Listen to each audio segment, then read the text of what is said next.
Welcome to the 193rd episode of News Dump, where we run through the hottest topics in the Lewis County news scene and discuss. I'm your host, local man Aaron VanTuyl, joined as always by my co-host, Chronicle Executive Editor-in-Chief Eric Schwartz. And we have no third wheel this evening. We betrayed our third wheel. I know, I feel bad about that. We told Cody about the podcast, and then I misunderstood what he was saying, and he is now shooting baseball. He sat up here and waited for us for an hour, he said, which doesn't really chalk up with the clock, but at the same time, hyperbole, he's allowed that after thinking he was going to do it and then not doing it. Yeah. It's too bad for Cody, but he's been rewarded. He had his Chehalis Outfitter shirt on and everything. His Looks Carhartt Chehalis Outfitter shirt. If you see him out shooting the Centralia College field, just know that he is outfitted by Chehalis Outfitters, as is this entire podcast. That's right. We've all got our new shirts. That's why I'm fully decked out in camo and wearing my clammin' boots. When are you going to cut the sleeves off of yours? I don't know, probably for the 4th of July when we announce that Summerfest parade. Oh, that's true. We should do it up for that. All right. You getting nervous? No. You're nervous. I'm a little nervous. You're a little shook. This is the big show. I was telling you before we turned the mics on. This is Catalina wine mixer. I'm going to have to go have you stand in front of the mics there and do like the Gene Hackman and Hoosiers, like measure and see like, oh, look at that. Make sure it works out. Yeah. It's not Tenino anymore. All due respect to Tenino, we also found out that we have possibly been invited to do the... We're on the flyer, I believe. Oregon Trail Days Festival for what would that be, the 4th straight year or the 3rd? I think it's the 4th. I'm pretty sure it's the 4th. Pretty sure it's the 4th. We haven't been invited yet, if any Tenino people are listening, but we were added to the Facebook event as the announcers, so... It could have been a copy and paste. It's such an institution that it's inconceivable that we wouldn't be there. I mean, we're happy to do it. Would like to be invited. It'd be mighty embarrassing to show up and we come around the corner and Wayne Fournier's just sneering at us behind the microphone. It's like, not this year, buddies. And then we have to go drown our sorrows at the landmark. Yeah, real shame. That would be a real shame. Excited about Summerfest. I know you're a big fan of parades, right? You've always bitched and moaned about parades. I do. I enjoy announcing parades. I just like the opportunity to judge a parade in real time and make everyone else listen to my opinions. You enjoy parades where you're the center of attention. Of course. All right. That's 4 o'clock on Thursday, July 4th. Yeah. We'll be at the Pine Street Plaza. Downtown. I wish I could say we had some swag to give away, but I don't think we do. No. You know what? If you come up to us and just shake our hand or even say hello, free subscription to News Dump. To the News Dump, yes. Yes. The Chronicle, no. Maybe a discount. I don't know. I gotta get a We should take a stack of newspapers and hand them out too. Yeah, we can do that. A bundle, if you will. Fine. That's fine. We're also joined by sponsors Summit Funding, Chehalis Outfitters, and The Roof Doctor. And do we have any preambles? Is there any interesting news items about festivals coming up that you want to mention off the top? No, the Chronicle Newsroom is coming off its first back-to-back deadlines in quite some time. We put out the weekend paper on Friday, and then we put out the Tuesday paper on Monday, and then just so we didn't, get late to the mailboxes on Thursday, you're going to get your Thursday edition on Wednesday. Whoa. Don't read it until Thursday. Don't look at it. Just kind of reach into the box, pull it out, hide it under, the coffee table or something, and then read it on the July 4th morning, and you'll be delighted with what you find. Also disturbed. There's some disturbing stuff in there, too. Good news in there, I'm sure. Yeah, there's some good news. It's a really good paper, though. I'm proud of it. Yeah. I kind of thought we'd run out of gas, but everybody kind of found another gear, and it's a good paper. You don't want to talk about the Fantasy Festival coming up and the headline there? Dude, we got the Fantasy Festival coming up right after the 4th of July at the Southwest Washington Fairgrounds. We've got a little preview of that up at cronline.com. What all is going to be going on at Fantasy Festival? We got the headline, sword swallowers, magicians, dancers, vendors, and more this weekend at Centralia Fantasy Festival. There's a performer at the top of every hour. It looks like a lot of fun. It's $8 a day. For a 3-day pass, it's a deal, though, $24. Oh, 3 days of sword swallowing and magic? That sounds like your bachelor party. Oh, come on, man. Kids 12 and younger will receive free admission. They let kids in? It looks like fun. I think the last one they had was a Halloween-themed one, and then we shot the one last May as well. But that's a fun option for everyone this weekend. It goes on 8 p.m. on Friday, or 8 p.m. till, noon to 8 p.m. on Friday, 11 a.m. to 8 p.m. Saturday and Sunday at the Southwest Washington Fairgrounds. Is dressing up encouraged? Dressing up is encouraged. The organization encourages attendees to wear costumes and, quote, play along in a Lord of the Rings or Hobbit style of dress and behavior. But from past years, it has not been just Hobbit, Lord of the Rings. There's been lots of other influences. I mean, they have like the LARPing type stuff. I'm not hip to the culture, so I don't know what all this stuff is. But like some, I don't know, characters from various different things. I mean, look, we had a draft centaur last year.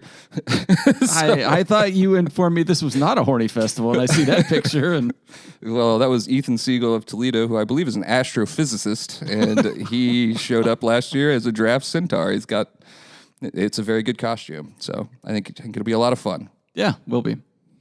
All right, any other preambles? Shall we jump into the news? Off the top of my head, you did put these notes together before we put together our fine Thursday edition, so we'll do a rundown at some point. Well, I put the notes together this afternoon. Right, I hadn't uploaded everything to the web yet. All of Thursday's news wasn't done by Tuesday? I had a lot of stuff, You know, these timelines are throwing me off as well. Well, just get ready for tomorrow when we start producing Saturday's paper on a Wednesday. Oh, God. We won't put it out till Friday, though, so... All right, news items. Up first, Centralia announces 3 city manager finalists. One of them presumably will replace Rob Hill, who was there for, 10, 12 years? Right around there? 14. He was there since 2010. Okay. The finalists are Rob Harrison, Chandra Wax, how do you pronounce that? Yeah, and Chandra. Jennifer Wills. Rob Harrison is currently president of the Harrison Group, LLC, which provides public sector consulting services. Before that, he was the city manager at the city of Yakima for 4 years. He's been a city administrator of sorts for a long time. Chandra Wax has been the director of enforcement and education for the State Liquor and Cannabis Board since January 2021. Before that, she was with the Ole PD as a jail administrator and then regular administrator for, several years, 11 years it looks like. She was also with the Lewis County Sheriff's Office from 1999 to 2010. She served as an officer in officer and sergeant positions until she was promoted to deputy chief of corrections in 2004. Also, she went to Evergreen. Interesting. And then Jennifer Wills has been at the city of Longview since 2007. Started as a recreation coordinator. She was an admin assistant, a recreation manager, and has been the Parks and Rec director since 2015. She's also been a small business owner and manager. Who you got, and what do you look for in a city manager? I thought this was an interesting, diverse set of candidates because you have in Robert Harrison. I have to be clear, we haven't done the usual Google search that we do to make sure Prothman or whoever the hiring firm was didn't look over something. Boy, have I got news a lot for you. of times we have searched and there's something very untoward right towards the top. And then anyways, Robert Harrison's a guy that's got lots of city manager experiences, several different jobs. He's also got some longevity at a few of them. And then I feel like that's his calling card, at least as far as the city provided bio is. And then you've got Chandra Wax, who has a local connection, having been with the sheriff's office for about 11 years. And then Jennifer Wills, longevity. She's been with the city of Longview her entire career since 2007. Tells you that's a dedicated public servant, at least, on face value. So yeah, that's a nice diverse group. I was kind of surprised to see that the deputy city manager of Centralia, Amy Buckler, wasn't on the list. I don't know if she was even interested in it or anything, but that was kind of my guess going into it. Just a pure guess, and I was wrong. But yeah, residents are invited to meet each of them if you're super interested and want to get a read from 6 to 7 p.m. on Wednesday, July 10th at the Centralia Train Depot. Do you want the Rob Harrison news now? What's the Rob Harrison news?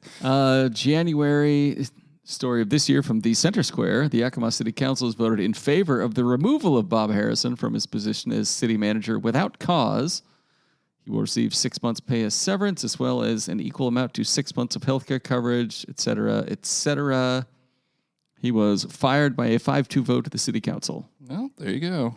I wonder what happened. It's definitely not. Can't just take that and say it was his fault. I know, I'm not fully engrossed in it, but I know the city of Longview, for instance, has had a lot of turmoil, like overturning turnover on the council, followed by firing of a city manager, that kind of thing. Yeah. So you never know. They're working at the behest of politicians who always have their own goals and everything. But I don't know. Maybe it was for a good reason. We'll find out.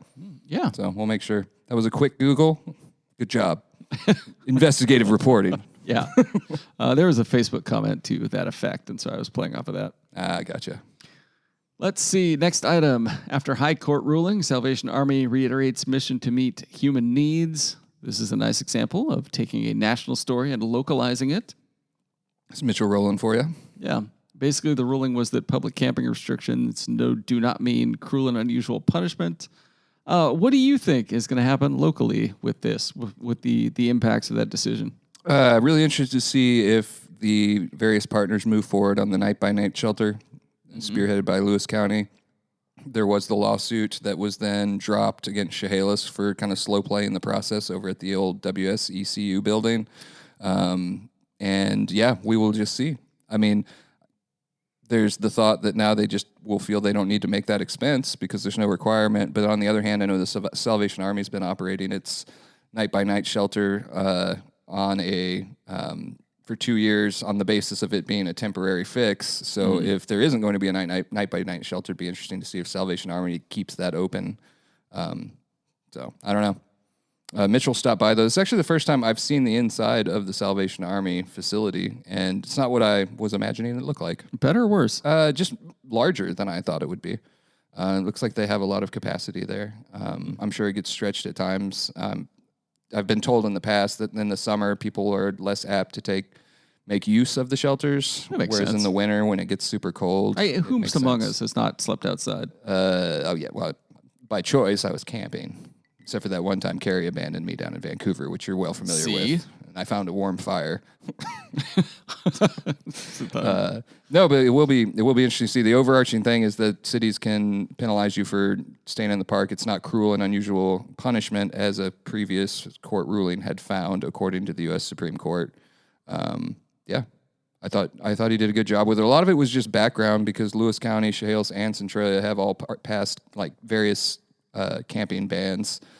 On public land in the past year, and now those are less tenuous with the case law.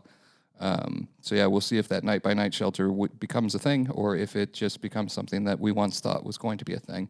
I feel like the night-by-night shelter will just kind of get ignored until it's quietly wiped off the things to do list. Could be. And then since it's legal to arrest people for being homeless in a park, they'll start doing more and more of that. And statistically, that'll look like a big jump in crime, and then the county will try to give the sheriff's office a big budget increase to deal with the unprecedented spike in quote-unquote crime. I think the first part I kind of agree with. The second part I feel like is a little conspiratorial, because what we see in the police reports is more or less a lot of them asking them to move along, and they move along. But now that they can arrest them, then... I mean, there wasn't anything really stopping them before if they had a camping ban. They've been pretty soft on it. Maybe I'm being Pollyannish here, but I don't think anyone's intent is to load up the jail with homeless people. I don't see them departing from the asking people to move along based on city law, but I get where you're coming from. And then when everybody's happy, and the issue will be solved. Yeah. Tough issue to solve. Because why clean up the broken glass? We could just keep buying Band-Aids, my boy. Yeah. I know where you stand on it. On the other hand, I'm kind of also with the people that don't want to see all the public parks become just camps. Nobody wants to see. We haven't seen that here, but we have seen it in larger communities to the north and to the south, and I think that's what a lot of people fear. Talking about Rochester and Toledo, of course. Rochester and Toledo. But yeah, on the other hand, I don't know. The sympathetic side of me wants to see something open up as a possibility for them. I'm thankful for the Salvation Army. We didn't get like a local quote from our local Centralia Salvation Army. They kind of directed us, if I understand correctly from Mitchell, to the Northwest Division, which gave us a statement. Last year, the Salvation Army provided 8 million nights at the shelter to those who didn't have a safe place to lay their heads. As the nation's largest provider of social services, the Salvation Army remains focused on meeting human needs in the name of Jesus Christ without discrimination. We welcome anyone who's in need of shelter, food, or support. So, if anything, reading the story made me really appreciate the Salvation Army all the much more. They do a lot of stuff over there. It's not just the shelter. All right, next item. Sure. Fireworks on the 4th of July. Laws for laws for lighting them or not within the Twin Cities and throughout Lewis County. Did you refer to it as Twin Cities and not the Twin Cities? Yeah, I figured in a headline you don't have to add the "the" in there. I've always called it the Twin Cities. Anyway, in Centralia, when it comes to actually setting off fireworks, they can be discharged only on Thursday, July 4th from noon to midnight. Some of you have been breaking this rule. I like how this isn't like it's one of the oldest things, and I'm sure it's true for just about any town. I remember starting here as an intern at like the age of 18 or so, 20 years ago, and Gordon McCracken, our late assistant editor, one of my summer assignments, he was like, I want you to call around to all the police departments and ask them, how many people did you arrest for shooting off fireworks last night? Because I didn't sleep at all. Mm-hmm. I called all of them, and they're like, well, we had, X number of complaints, no arrests or citations, and it's kind of the thing every year. Yeah. We've got some photos on file of the Centralia police rolling up on people, blowing up stuff on U Street, I think, and it was more or less go back inside. I kind of think that's how it should be. And on the other hand, I am the owner of 2 dogs that basically go hysterical and just collapse into themselves during this time of year, and a baby. Yeah. We're going to see how that goes. What if the baby craves fireworks? But it's not enough for me to hate the people who are shooting off the fireworks. You're having a good time. You're celebrating independence, and it's a good holiday. If we don't do the touchdown dance every year, the Brits are going to get cocky. Yeah, and we have so much to celebrate this year. You know what? The country has never been in a better state. While I understand what you're saying, I refuse to collapse into that. I feel like we still have a damn fine country, and we still have a history that, while there is lots of pockmarks and lots of things to be ashamed of, there's also lots of things to be proud of. So. Yeah, I agree. There's some nice things. It's just a few. Yeah. Do you want to go start a list? No, I'm just not going to get into the all is lost, the country is over. There's going to be a president, and some people are going to hate him and some aren't, and there's going to be setbacks here and there, and then at the end of the day, we're still going to be a very good nation. Yeah. Very good. Pollyannish. Next, I truly believe it. Quote, working to make this a demonstrator airport. Chehalis Centralia Airport Director gives master plan update. This is a quote to Chehalis City Council from Airport Director Brandon Rakes. He said, we really are working to make this as a demonstrator airport. Innovate, integrate, replicate, and that's kind of what we've been doing with this master plan is figuring out ways we can innovate what we're doing here, how we can integrate it, and then how we can replicate, not just in our airport, but throughout the entire country. He added, we're going to touch base, discuss how to leverage and dynamically harness integrated scenarios, and circle back next quarter.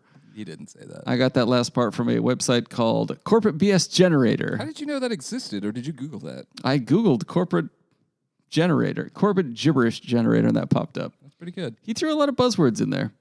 He did, but I know Brandon Rakes. I don't know him well personally. I've talked to him a few times. I know he cares deeply about the airport, and I know he's worked very hard on this master plan, so I don't want to minimize any of that. I do think it's like at such a high level, and you're planning like 20 years out, that a lot of it is going to be in generalities. But the fact is they're going to have a whole lot more flights coming in and out over the next 20 years, and there are plans in place as part of this for the runways and storing planes and all that. They're at full capacity now, so they need more hangars, and apparently hangars are very expensive, which I would have not thought that, because I thought it was just like a big shell. Yeah, just like a shed you stick a plane in. I don't know. That's what the story said. But no, I think he's demonstrated to us at least that he's a good steward of that airport, and involved in the Young Eagles as well. That gives all those flights to the young kids. Yeah. Looking forward to that this summer. Do hangars need to be that big? Like, birds' nests aren't that big. You need to go to the Chehalis City Council and bring them that argument. I read this thing and I counterpart Brandon Rakes. We do a bird's nest for every airplane. I couldn't figure out what a demonstrator airport is. I think he just meant that it demonstrates these are the best practices, and I don't think it's like an actual proper designation. I think he was more saying we want to be the one that demonstrates these are the best practices, not like this is just a strip of a runway. And it's like an exhibitionist airport, if you will. No shade. Those are big airport around here. Well, like the Packwood Airport, wouldn't really be a demonstrator airport. I guess not. It's just an airstrip. It's too far from the freeway. Yeah, Brandon Rakes gets excited talking about the airport. He's talked about hydrogen planes. Bad week for that. I saw hydrogen planes in there, hydrogen aircraft they're going to have a space for, and I was like, is that a hot air balloon? Yeah. The big hydrogen startup that flew its first flight out in Moses Lake last year went bust this week, according to the Seattle Times, bankrupt. At least they did it on the ground. Yeah, that's true. Like Boeing. I mean, it's a good point. It's a really good point. Very astute. Speaking of hydrogen aircraft and going bust and unfortunate things. Next item. Local law enforcement officers complete emergency vehicle operator course in Packwood. Is this kind of like hitting the driving range when winter turns to spring, but for cops after the rollback of the police pursuit law? Come on, boys. We're going to get back in chasing shape. I see where you got with that. I think it's more of like a certification, right? It's something that they need to do in order. Let's see here. Washington law requires any officer engaging in a pursuit. So, yeah, maybe it is a little bit like that. All right. Because we weren't pursuing before to have completed an EVOC, which, what does EVOC stand for? Emergency Vehicle Operator course within the last 2 years and to be certified in at least one pursuit intervention option. Do you think they got to pick stop sticks or conducting pit maneuvers? Oh, I'm sure they all went pits. You know, if Sheriff Sanders did it, it'd be like, I want to do a pit and throw the stop sticks out the window mid-spin. Have you seen the net grabber thing? Yeah, I saw that. Yeah. That's the one that Derek Sanders wants up in Thurston County. He wants the grappler. But he wants to shoot it out of a helicopter. He wants a helicopter. He didn't say he was going to shoot it out of it. He did not say he wasn't going to shoot out of it. I can put two and two together. So that was out in Packwood last week. He's going to show up in the helicopter and there'll be a car full of prostitutes and then somebody is a single driver in the HOV lane. And he'd be like, oh, which one am I going after? He wouldn't go after either. He's on the record. On this very podcast, he said he thinks both should be legal. Yeah. It was his hottest take. And anything else on those, or do you want to finish it out with our last one? Yeah, we can finish it out. I'll do a big rundown. Leave plenty of room for the rundown. There's lots of news today that you ignored. Internet. We have all kinds of room. Our last item, you exceeded our expectations. Drug Family Courts recognized latest graduate in dual ceremony. This was Rachel Robideau, and she graduated drug court. Drug court and family court at the same time, which is something I don't recall us covering. And a double major. They described as a rare outing. And I thought it was very nice. So you had Judge Toynbee and, who's the other judge? Gosh, it's not right in front of my face. I don't know. Man. It's so embarrassing. I'm scrolling down. Jolie Yeager, yeah. Jolie Yeager. She was the family court side, and he was the drug court side, so they both had a lot to say about her, and Toynbee was kind of talking about when he heard she was going to enter the project, or enter the program, like how rough it's going to be, and it was from the start, and then she kind of kicked it into another gear and graduated both, which means she gets her charges dropped. Family court's more like reunification. I thought it was a very, very nice story. I always love the drug court stories. Yeah. At least when they've come out positively. Yeah. All right, we're going to take a break, and we'll be right back. Hi, this is Jeff and Julie from Fairway Lanes. Jeff and I met JSIC of Summit Funding at our bowling center, so when we fell in love with this community and it was time to relocate, we knew we would be calling Summit Funding. They understand that everyone has a unique situation when buying a home. He had already helped 2 of our employees get into their own homes. The Summit Funding team exceeded our expectations. It was a seamless experience with great communication from his whole team. Thank you to Summit Funding for making our buying experience special and memorable. All right, we're back. It's time for segments. And first up is Tales from the Takes page. And first on the opinion section is Sean Swope commentary. Landmark Supreme Court ruling a major victory for public safety, accountability. You know, it's amazing he was able to write this with only one hand. Go on. He mentions, quote, ensuring public safety, which is code for rounding up people before they commit a crime. Quote from the article column, quote, our commitment to helping those in need remains steadfast, he wrote, proving for once and for all that he does understand sarcasm. Another quote, finding a place for the unhoused to stay, perhaps in a concentrated area where they might, camp, remains our priority. Maybe you meant the night-by-night shelter. Yeah, that's probably what it was. First of all, ChatGPT definitely wrote this. And second of all, you say that every time. It gets a little empty the more you say it. I read through it, and there were no specifics until the end when he listed out the Salvation Army stuff. Yeah, that doesn't mean that ChatGPT wrote it. You make the same allegations so many times, just it loses its. I get there was a mini backlash to this, but I also get that a lot of people feel the same way. We've already talked about this on this podcast, this episode, so asked and answered, I suppose. The one line that, if taken out of context, well, not even taken out of context, just the line that, I'm not going to say it irked me, but I question it, was tough love is sometimes necessary to break the cycle of homelessness and provide individuals with impetus to change. I feel like you're tossing all these different circumstances into one thing and being like tough love is needed. Yeah. And I mean, personally, I'm sure a lot of other people have encountered people on the streets that are living on the streets and are not drug-addled criminals. And so I think a lot of the backlash is coming from not carving out a little bit for, maybe a mother fleeing abuse or... Yeah. And I know those might not be the ones tying up the 911 lines like he has written previously, but that line did... I questioned it a bit. Yeah. All right. I will... I have to note here, because I haven't sent the email yet, but I've always had a rule that if you're running for office, you don't get to write commentaries, and I have failed on 2 occasions with running 2 SWOPE commentaries where I just didn't think about it because he has written for us periodically over time. Not written for us. Oh, look at you. Submitted commentaries. Just following orders. No, I'm not following orders. I get stuff sent to me and filling the opinion page. And anyways, yeah, I'll take the error on that one. But that's 2 opinion pieces that are open to his competitors, Peter Lawman and Damian Bean, who are competing against him. And I think from now through the elections, we're not going to do any more SWOPE commentaries unless there's some sort of development I don't foresee. But I do hope to get some commentaries. Come on, man. I do hope to get some commentaries there because that is a rule we've had, and I have run 2. And it is an election year, and SWOPE is up for office. So Damian Bean, Peter Lawman, if someone happens to hear this and can let you know, and I will send a subsequent email. We'd love to run your commentary, and it doesn't need to be on the same topics, just whatever you would like to write about. I would like to read anything from those 2, frankly. It'd be nice. See what kind of ideas they got. I think it's good. And that goes for all the commissioner candidates. Or all the candidates in general. I'm interested in the PUD race, too.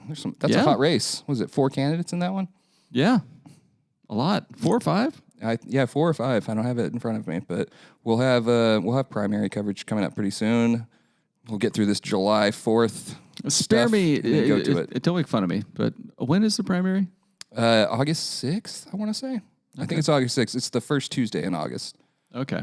And then the top 2 candidates will move on to the November general election, which is going to be completely calm and peaceful on a national level, and everyone's going to accept the results as being just, fair, and indicative of our fair and free election process, I'm sure. Is it bad that I just want to, go on vacation that entire week? So I had more dread in 2023, and we've kind of as a society eased into the 2024 election cycle. 2020, you mean? 2024. We're in the 2024 cycle. I'm saying in 2023, I was really worried about the 2024 election cycle, mostly presidential race. And now that we're in it, I felt like we've eased into it like an old man into a hot tub, and we're just sitting in it now. Whatever pops up, we're gonna get about the debate get through this. Yeah, that and lots of stuff. Old men in hot tubs. I couldn't. It's not even about my personal politics. I couldn't listen to more than 2 minutes of that. I had it on the radio. I was driving around, and I was just like, I just can't. Yeah, I can't. It's a time, man. Yeah, I might just, I got a lot of vacation saved up at both of my jobs. And one of them, the election actually means something. I still might just take the week off. Where are you going to go? I'm not telling you. I'm not telling our listeners. Canada? What kind? Let me Google extradition rules. What's not facing upheaval currently? Venezuela. Sounds friendly. Yeah, it sounds great. They're definitely not all trying to get into our country. Next item. Let's change topics here. Let's do it. Letter to the editor. Come on, Chronicle. Where's Little League baseball and softball coverage? And I feel like we both have something to say on this. Yeah, you go first. This is from Ted McCarty from Chehalis, who I think, I don't want to be incorrect here, but I think I covered one of his kids when he played baseball, and he was probably the best power hitter I've ever seen, just pure power hitter. Mm-hmm. Anyway, that was a long time ago at WFS, but he questions why we don't have one single article about the boys and girls who are playing their hearts out in local Little League and softball on the diamonds, if you will. And usually, as far Your as I former remember, sports editor for what, 11 years, 12 years? So you're speaking from 9.5, authority. yeah. It was most of the time when it was like regular season, Little League baseball and softball, we didn't get much from softball. We would get a lot of submitted photos from softball travel teams, tournament teams, things like that. And Little League, we might get a roundup at the end of the year. And then like, Little League state tournaments, things like that, district tournaments. But my advice would be encourage your Little League coaches, league managers, anything like that to just email news@cronline.com or Dylan@cronline.com. Dylan Wilhelm is our sports editor, and submit your information to them, or at least just make them aware that it's going on. They're looking for things to cover in the summer, and if they know it's going on and it's an easy cover and an easy, something to fill in addition during the summer, they will probably take it. Yeah, we'll take everything. But I wanted to highlight that Ted McCarty is 100% right in this letter, and he's right because he is a subscriber to the Chronicle, and that means that he can say whatever he wants. I agree. And it needs to be taken into account. And I think it's worth noting, since the letter was published, we have had quite a bit of Babe Ruth coverage. We were at the Home Run Derby over the weekend. Yeah. We've got Zach out covering some Babe Ruth. We've tried to react to it, like, positively. We don't have the staff. I don't think anyone does. I don't know of a newspaper in Washington or beyond that is doing really good Little League coverage right now. It's really hard because you've got one for, like, every community. Yeah. And you start covering one, and we just don't have the bandwidth to do all of them. Like, we find another gear during the prep sports season to really try to cover all of the 17, 18 school districts we cover. And then his last point was like, while I'm at it, when did Tumwater become part of Lewis County? You publish tons of articles about the T-Birds, yet our youth get neglected. And, Ted McCarty's right because he is a subscriber. But on the other hand, we're going to continue to cover Tumwater. And I know that frustrates people, but it's in our coverage area. We have a growing subscribership in the Tumwater area. People are subscribing, and it's within, 20 minutes from our office. We cover schools that are an hour and a half away. They're in the 2As, and as for it being in Lewis County, we've covered Tenino, Oakville, and Rochester for time since the paper opened. And I think people are upset, and I kind of understand it because Tumwater's been a foil to so many. Like, you don't hear complain about Black Hills that much. I get it. And Tumwater kind of makes sense because most of the games that our sports staff actually covers, Tumwater games, are Tumwater versus a local school. Yep. Because the other, that league, the EVCO, is Tumwater, Black Hills, Aberdeen, and then Centralia, Shameless, Rochester. Yeah. So the odds are if Tumwater is playing a league game, it's going to be against the people you may know of high school sports teams. And so, yeah, it makes sense that we cover Tumwater. And I think it's added a nice new dimension to coverage around here. Like if you're, for example, a Centralia fan and you see a WFS Tumwater game getting covered, you know more about the opposition a little bit. Yeah, and I think it's, I don't know that the kids minded as much either. I'm sure there's case by case, but I know when we had our sports awards, Athletes of the Year awards over at Jester's last month, the Tumwater kids got along with everybody. They seem to be forming friendships with all the local kids. And wow, it's one of the reasons we covered them is Tumwater's consistently in our communities. They're in Rochester. They're playing Centralia, playing Chehalis. Yeah, they're around. They're nearby geographically. I don't look up who their baseball coach is. No. You'll be very upset, Centralia. You will. I'll overpay. It just made sense. And also, we had gone through several years of Tumwater, their fans consistently requesting it. And we thought, why not? Let's do it. But we have discussed adding additional resources next season, getting more coverage across the board. I don't know how it'll work out on any given week. You might be upset that Tumwater's on the front, but yeah, Ted McCarty, he's right because he's a subscriber. And if you want to be a subscriber, you call 360-736-3311, and you can be right every time and write whatever letter you want, and it will go to the front of the line. I could sit here and give you my hit or miss takes on Tumwater and their sports administrators and fans, but I will not. Okay. Fair enough. How's your roof? I didn't have a good segue there. No, that's not a good segue. My roof is pretty good, but I often lay awake at night staring at my ceiling, wondering about that day when I'm going to call the roof doctor for a free estimate on my new roof. Incorrect. Your roof is piss poor. And you should call the roof doctor because they are asking, is your roof under the weather? And your roof certainly is, sir. You should give them a call. Not just for a roof, but for all their roofing services. which include new roofing and re-roofing, roof repair, roof cleaning, and emergency roofing. Since 1959, if I recall correctly. Family-owned business. You can give them a call at locally 360-736-0246 or visit them online at theroofdoctor.com. All right, ad out of the way. People's Champion of the Week. We've got quite a few here. I threw 4 on the list. You can eliminate any if you'd like. Officials join friends and family of Jim Haslett for ribbon cutting and kitchen dedication in Napavine. There was a ribbon cutting and whatnot for, was it a park? No, it's for the kitchen specifically, but it's at Mamie Shattuck Park. So, yeah. Okay. Jim Haslett, former Napavine city councilor, community volunteer. He really loved that park. Oh, okay. And then I've got the rescue personnel who saved the 8-year-old boy and his uncle from the Chehalis River. That was a good one. The spiritual sequel to Kayak Man. Yep, it was right in that same area. And then we've got Lewis County Sheriff's Office Captain Jeff Godby, honored as Law Enforcement Liaison of the Year. And then Jerry Owens, who is ready to be Grand Marshal at the Summerfest Parade.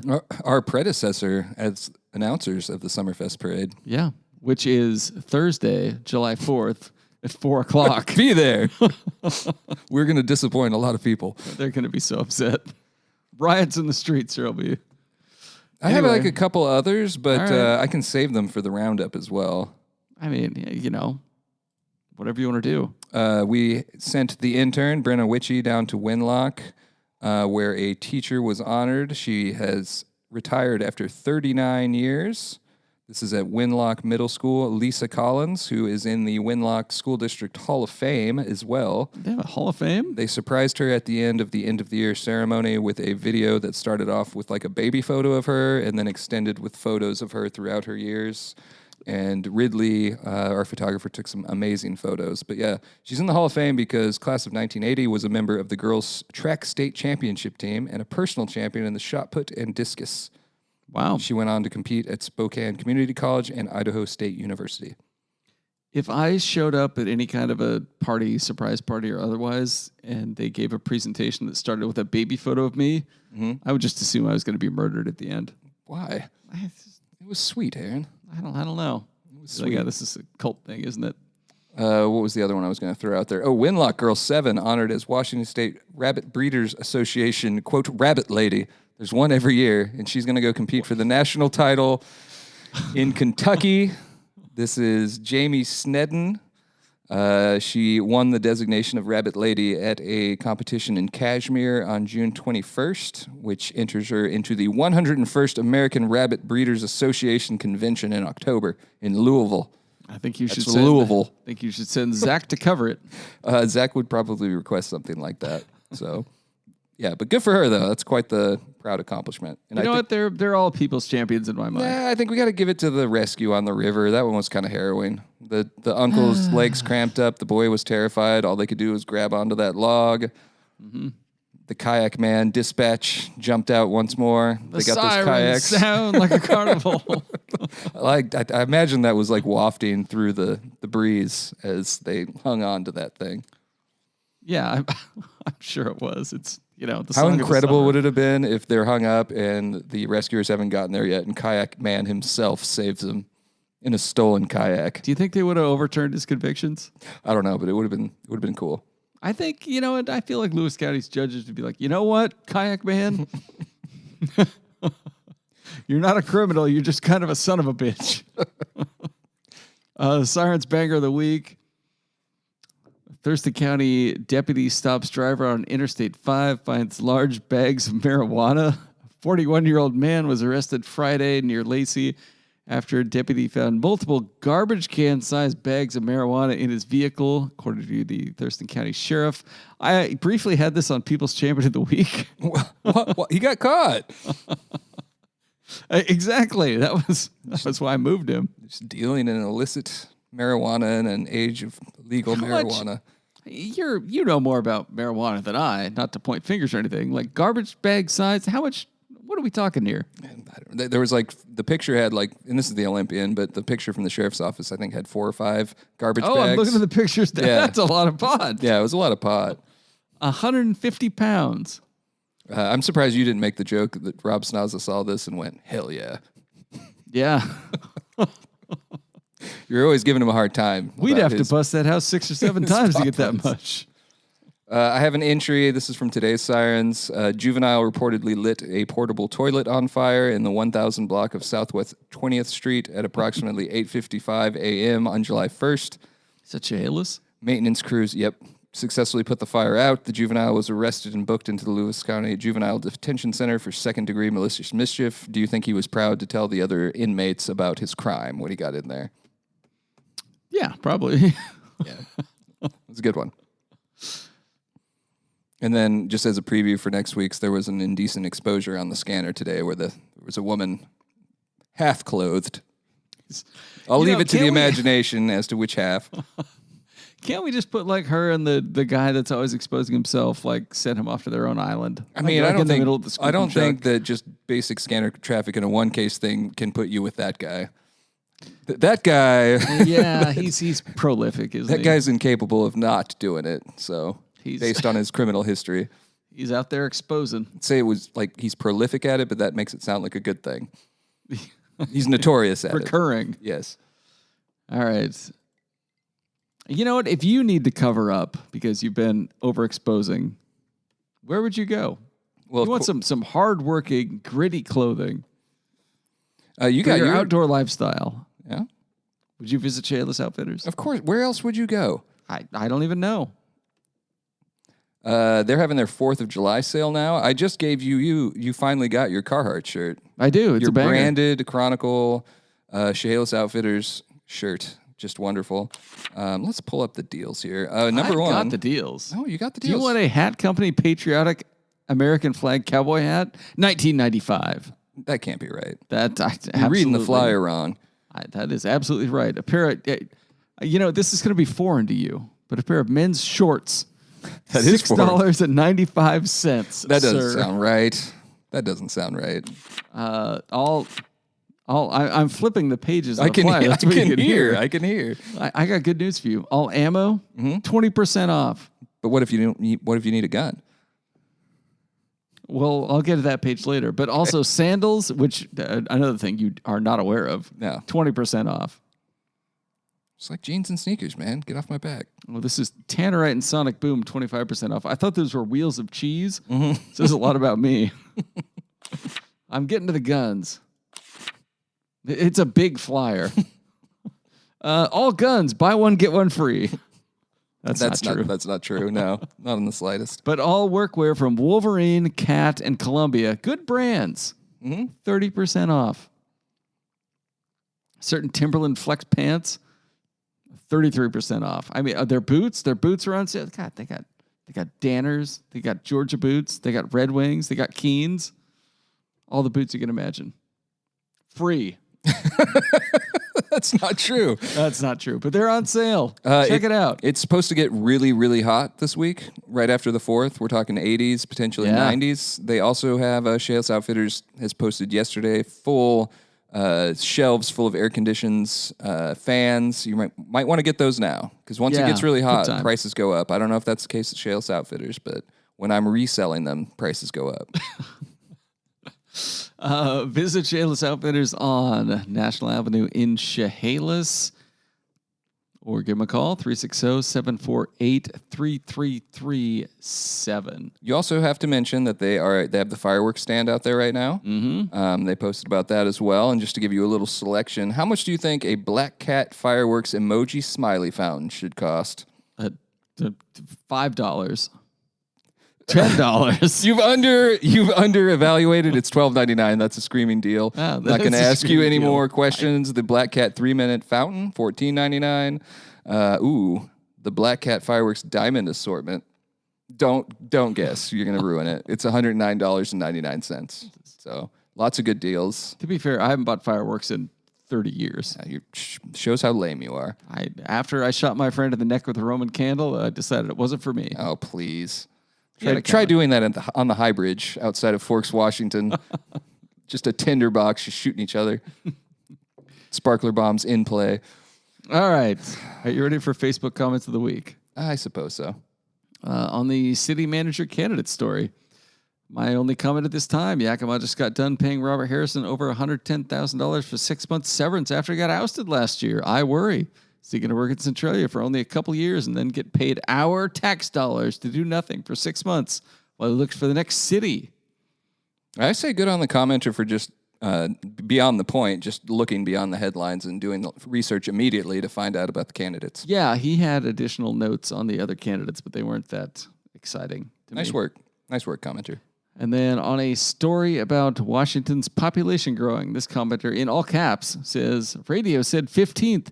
We would probably be about 20th if we didn't have thousands and thousands of illegals living here. And then we would actually be a red state full of U.S. citizens. To which I say, do you think illegal immigrants vote, sir? I don't know. They do not. It's well documented how they do not vote. Anyway, what's in your precious next edition? We've got a lot. We've got documents detail investigation into 2022 death of Audie Ferrier, which is the Unalaska man who was found in a burning vehicle. It's a long one, but well reported by Emily Fitzgerald. Just kind of going through the sheriff's office investigation, which has for now been suspended, which means it can be picked back up if there's more evidence or anything. Lots of interesting stuff in there.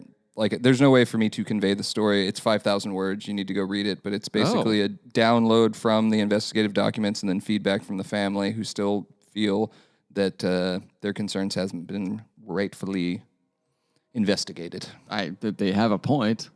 A couple of his family members were out on Friday. They held up signs just calling for more answers. And so that's as far as the photos go. But we also had Mitchell and Ridley go out to the Confederated Tribes of the Chehalis Reservation, check out the fireworks stands, and they happened to run into Tribal Chairman Dustin Klatouche, who was manning a fireworks... I'll be damned. Yeah, fireworks stand. He said, come on out and have some fun. Come out, light off some fireworks, and have some fun.